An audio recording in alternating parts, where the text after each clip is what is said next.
Firstly I used to rely on newspapers की जो present events आ रही है उस पे क्या क्या हम उसको देख सकते हैं. Like secondly my notes were the base and I used to add it with the current affairs material. GS mostly इस बार मैंने सेल्फ स्टडी की, बट व्हाट मैटर्ड वाज कि दिस टाइम मैंने ना तो ज्यादा प्रेशर लिया था प्रीलिम्स के 2 घंटों में. आई वाज लाइक जो क्वेश्चन आ रहा है एट प्रेजेंट मुझे सिर्फ वही सॉल्व करना है. That is it. ज्यादा प्रेशर भी नहीं लेना, ज्यादा ओवर कॉन्फिडेंस में भी नहीं रहना और डिसिप्लिन एक शेड्यूल होना चाहिए रोज का.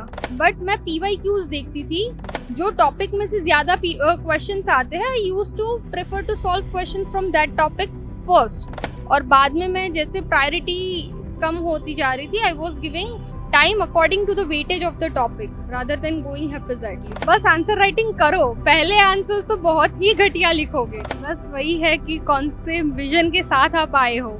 द प्रोबेबिलिटी यहाँ पे सक्सेस की कम है. मैंने इवन बीच में पढ़ाना भी शुरू किया था. आई हैव इवन प्लान भी कि चलो ये नहीं तो क्या करना है. प्रेशर लेके मत जाओ, जो होना है वो होगा ही. Just give your best. एक तो जेन्युइन इंटरेस्ट होना चाहिए कि सोशल कॉज के लिए कुछ करना है. सेकेंडली कॉन्फिडेंस होना चाहिए कि मैं ये कर सकता हूँ. एक तो रिसोर्स की लिमिटेड रिसोर्स का एक्सेस होता है, दूसरा कोई गाइड करने वाला नहीं होता. But because of this YouTube and social media, at present we can have hefty of such resources. तो हेलो एस्पिरेंट्स, आज हमारे साथ हैं विश्वा मैम जो अभी अपना यूपीएससी इंटरव्यू देकर आई हैं. तो first of all congratulation ma'am for appearing in interview. Thank you. तो मैम सबसे पहले आप अपना ब्रीफ इंट्रोडक्शन दे दीजिए. ये आपका कौन सा अटेम्प्ट है एंड आपका एजुकेशनल बैकग्राउंड क्या है? Okay. This was my 4th attempt, but first means in first interview. I have been preparing since 2018 and that's it. And ma'am आपका optional? Optional was my PSIR. PSI. तो ma'am सबसे पहले आपका UPSC interview experience कैसा रहा? It was good. Like excitement जितनी थी उतनी अंदर भी लगी कि board members are also accepting us with same excitement. And ma'am questions कैसे किए गए? डेप्थ से रिलेटेड थे या फिर करंट अफेयर या ऑप्शनल? मोस्टली मेरा करंट बेस्ड था. लाइक इलेक्शन पे थोड़े क्वेश्चंस आए, थोड़े ट्रेडिंग पे आए. डेप्थ बेस्ड कम था. एंड मैम ऑप्शनल आपका PSIR था, तो आपने इसके क्या रिसोर्सेज रखे एंड क्या स्ट्रेटजी थी आपकी इसको कवर करने की? Firstly I used to rely on newspapers की जो प्रेजेंट इवेंट्स आ रही है उस पे क्या क्या हम उसको देख सकते हैं. लाइक कौन से पर्सपेक्टिव से उसको देख सकते हैं. Secondly my notes were the base and I used to add it with the current affairs material. And ma'am कुछ स्टूडेंट्स जो मोस्टली स्टूडेंट है कहते हैं शुभ्रा रंजन मैम के नोट्स काफ़ी हेल्पफुल होते हैं, तो आपने उनकी हेल्प ली थी? Yes, I had taken the help of Shubhra ma'am's notes and that was my base material. उसके ऊपर मैंने करंट अफेयर्स के लिए मंथलीज में से कुछ डेटा ले लिया या न्यूज़पेपर में से कुछ लिया, but Shubhra ma'am's notes were my base notes. And ma'am जैसे इसमें PSIR में 4 पार्ट्स होते हैं, तो इसमें सबसे इजी एंड स्कोरिंग पार्ट कौन से हो सकते हैं?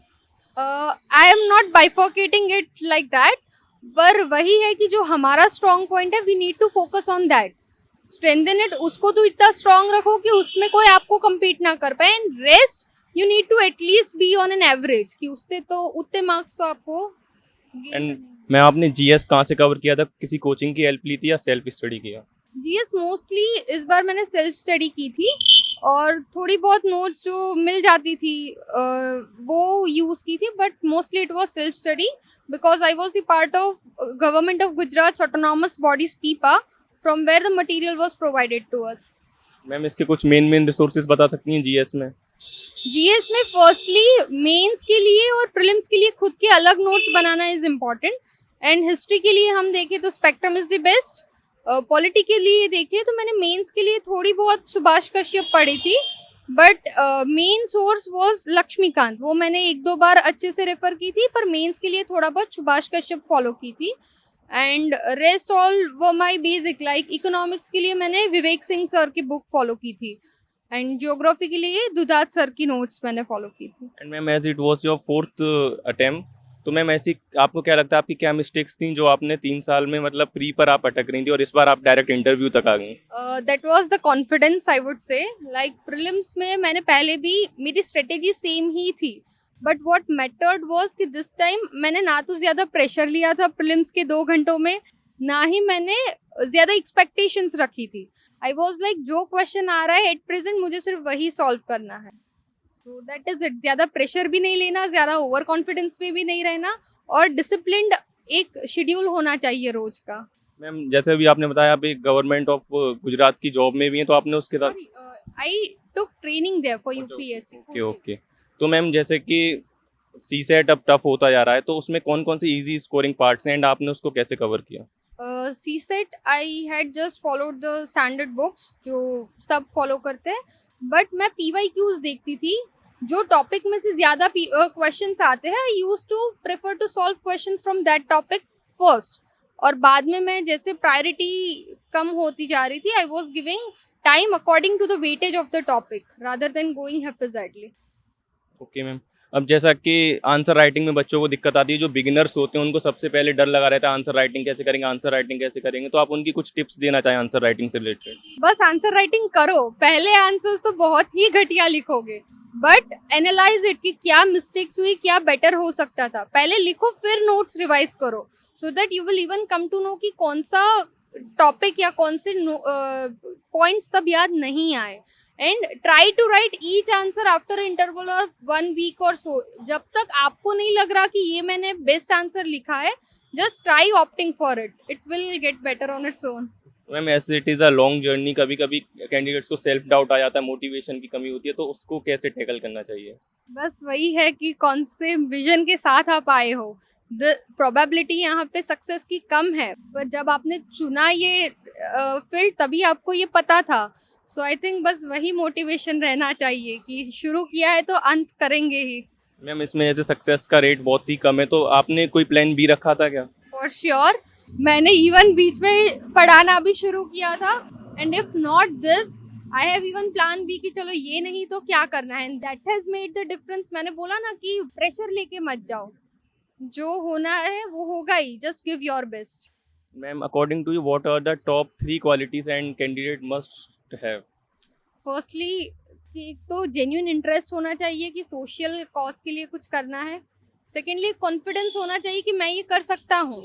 And thirdly, adaptability is necessary, क्योंकि जिस तरह से आज ग्लोबलाइज वर्ल्ड चल रहा है, as a bureaucrat you need to change. So एक एडेप्टेबिलिटी भी होनी चाहिए. हम जैसे कोचिंग ऑफलाइन काफ़ी चल रही है, अब तो ऑनलाइन भी ज़्यादातर आ गई हैं, तो अब कैंडिडेट को दिल्ली आना ज़रूरी है क्या, या फिर वो घर पे रह के भी कर सकता है? घर पे रह के भी कर सकते हो आप. मैंने गुजरात में रहकर ही प्रिपरेशन की थी. व्हाट मैटर्स इज, कोई भी कॉम्पिटिटिव एग्जाम हो, वो आपकी एप्टीट्यूड चेक करता है, राइट? कि आप कितना सस्टेन कर सकते हो.